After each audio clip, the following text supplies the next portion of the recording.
Assalamualaikum warahmatullahi wabarakatuh. Perkenalkan, nama saya Davina Febri Mirani dengan nomor induk mahasiswa 21210051 dari kelas A2, Prodi Pendidikan Bahasa dan Sastra Indonesia, Fakultas Pendidikan Bahasa, Institut Keguruan dan Ilmu Pendidikan IKIP Siliwangi. Video ini ditujukan untuk memenuhi tugas akhir semester, yaitu mata kuliah kewarganegaraan dengan dosen pengampu yaitu Bapak Via Nugraha MPD. Pada video ini terdapat 4 poin inti. Yang pertama, kesenjangan sosial, kebijakan pemerintah, hak dan kewajiban negara, dan yang terakhir, demokrasi, serta terdapat solusi-solusi yang terdapat pada poin-poin tersebut. Masyarakat Kampung Keboncau, Desa Kertawangi, Kecamatan Cisarua, Kabupaten Bandung Barat. Masyarakat ini mayoritas bermata pencaharian sebagai petani. Salah satunya yaitu Ibu Ani. Ibu Ani memiliki pekerjaan yaitu sebagai petani.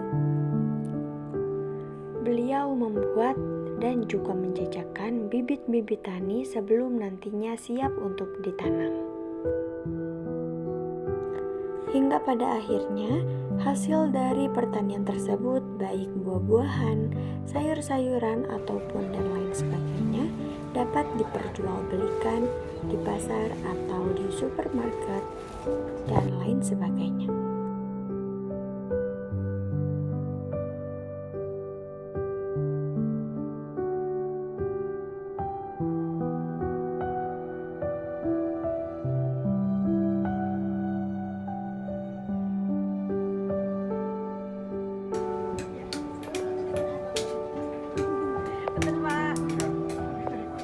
Atas.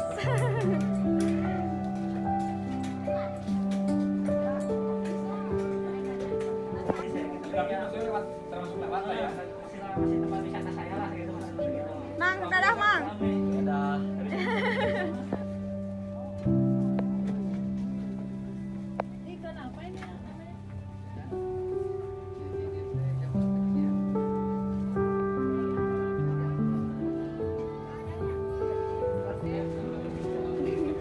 Tugas Mang. Selain petani, masyarakat Kampung Keboncau ini mayoritas bermata pencaharian sebagai peternak, baik itu peternak sapi, kambing, dan lain sebagainya. Hingga nantinya penjualan sapi atau kambing dapat diperjualbelikan. Bukan hanya sapi atau kambing, tetapi terdapat juga susu perah yang akan diperjualbelikan atau dikembangkan lagi menjadi yogurt dan lain sebagainya. Adapun pekerjaan yang lainnya seperti halnya Ibu Eni sebagai penjahit di Kampung Keboncau ini. Kami bangga menjadi masyarakat desa, khususnya Desa Keboncau tempat saya tinggal. Walaupun kami atau saya tinggal di desa, tidak menutup kemungkinan untuk mengemban pendidikan ke arah yang lebih tinggi, mulai dari TK, SD, SMP, SMA hingga perguruan tinggi akan kami tempuh untuk menjadikan generasi muda yang berkualitas dan bermanfaat pada masa yang akan datang.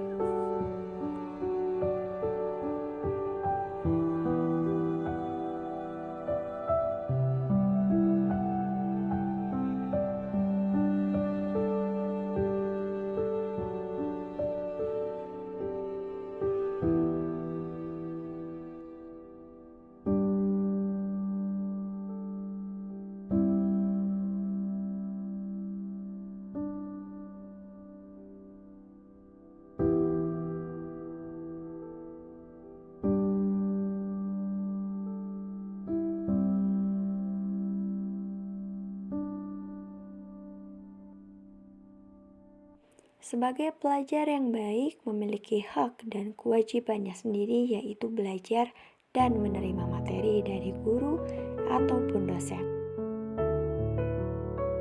Tugas pelajar adalah belajar dengan sungguh-sungguh agar dapat menjadikan generasi muda yang berkualitas pada masa yang akan datang dan dapat berdaya saing secara cerdas.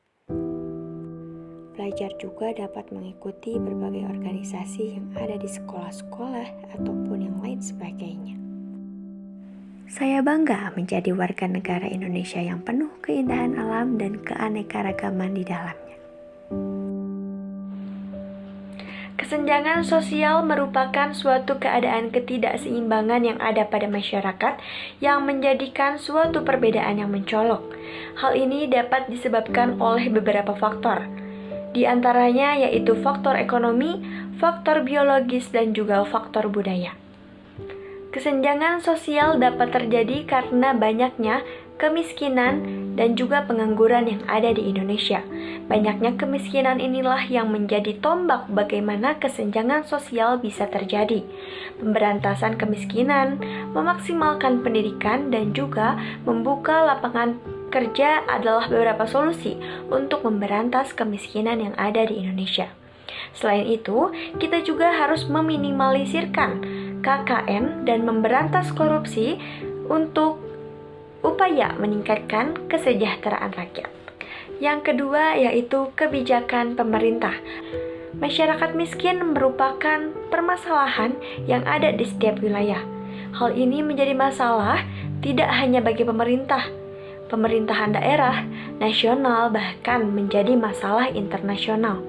Kebijakan pemerintah dalam menangani masalah ini merupakan suatu yang sangat penting untuk diperhatikan. Berkaitan dengan hal itu, ketersediaan data sebagai bahan untuk menyusun kebijakan sangat dibutuhkan untuk mengetahui faktor-faktor apa saja yang perlu diperhatikan dalam pembuatan kebijakan ini. Kemudian contoh kebijakan di bidang pendidikan bisa meliputi peraturan dan pergantian kurikulum pendidikan. Kurikulum pendidikan selalu mengalami perubahan. Hal ini didasari karena semata-mata ingin mempengaruhi tujuan pendidikan itu sendiri agar lebih efektif dan efisien.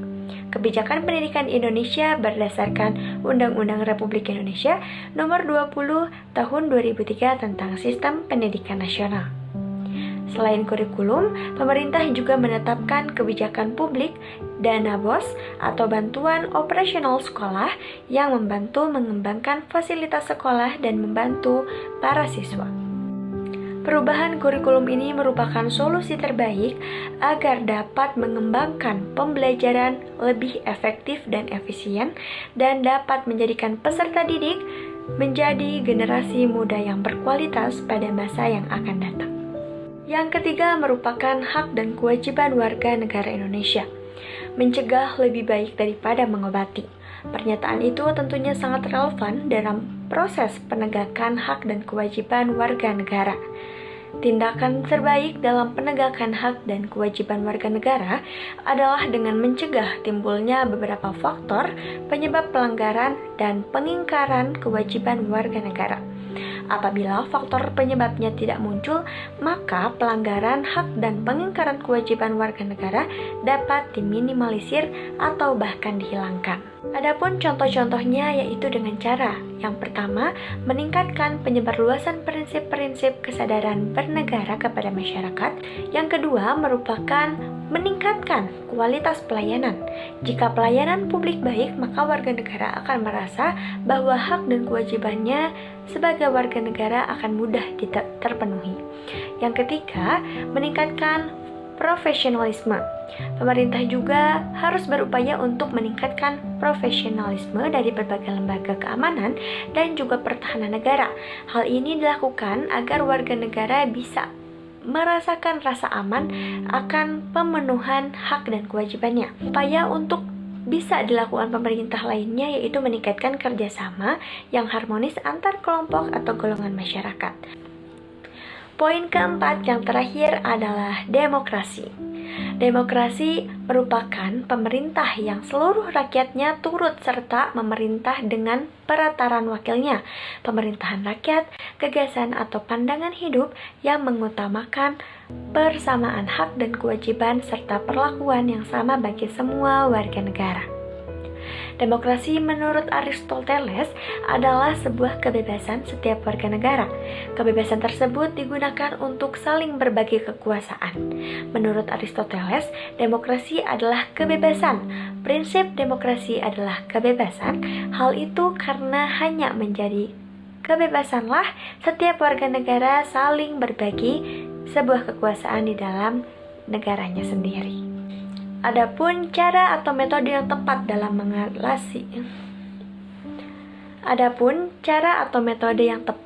untuk mengatasi kelemahan sistem demokrasi di Indonesia, antara lain negara harus memenuhi keinginan atau suara rakyat, terutama minoritas, karena dalam suatu sistem demokrasi, rakyat memiliki kekuasaan penuh atas pemerintah yang dijamin oleh konstitusi. Yang kedua, pemimpin harus ditentukan melalui pemilihan umum yang sepenuhnya melibatkan kehendak rakyat. Yang ketiga, musyawarah guna mencapai mufakat merupakan prinsip utama demokrasi dan juga harus dilakukan secara tanggung jawab. Sekian pemaparan dari saya, mohon maaf apabila terdapat kesalahan dalam tuturan kata atau penyampaian. Wabillahi taufiq wal hidayah. Wassalamualaikum warahmatullahi wabarakatuh.